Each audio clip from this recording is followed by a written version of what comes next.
సామెతలు 3వ అధ్యాయము. నా కుమారుడా, నా ఉపదేశమును మరువకుము, నా ఆజ్ఞలను హృదయపూర్వకముగా గైకొనుము.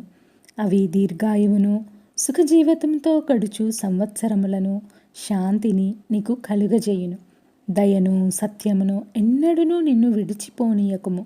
వాటిని కంఠభూషణముగా ధరించుకొనుము. నీ హృదయమను పలక మీద వాటిని వ్రాసికొనుము.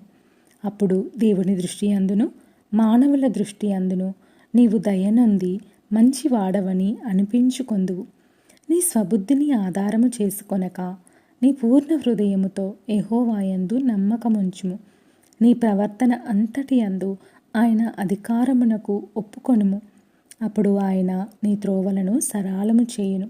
నేను జ్ఞానిని గదా అని నీవు అనుకొనవద్దు. యెహోవా యందు భయభక్తులు గలిగి చెడుతనము విడిచిపెట్టుము. అప్పుడు నీ దేహమునకు ఆరోగ్యమును, నీ ఎముకలకు సత్తువయు కలుగును.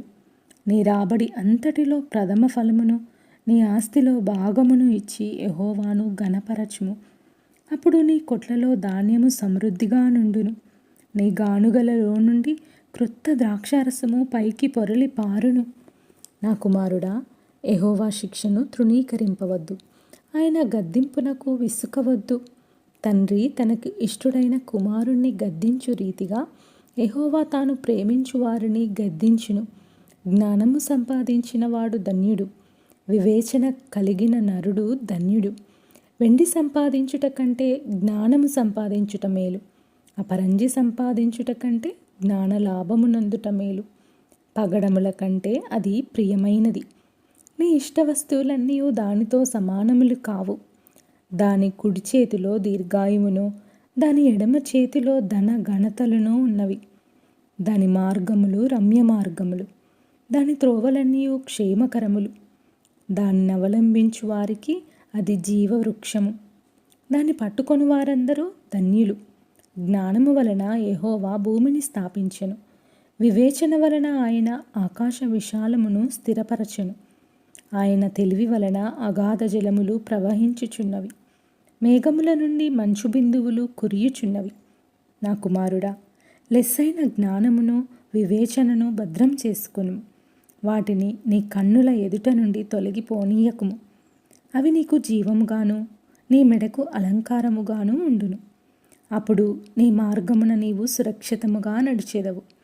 నీ పాదము ఎప్పుడునూ తొట్టిల్లదు.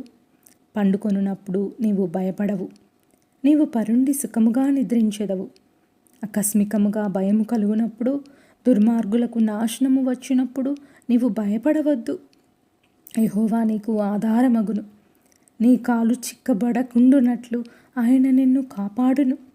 మేలు చేయుట నీ చేతనైనప్పుడు దాన్ని పొందదగిన వారికి చేయకుండా వెనుక తీయకుము. ద్రవ్యము నీ యొద్దనుండగా రేపు ఇచ్చెదను పోయి రమ్మని నీ పొరుగువానితో అనవద్దు.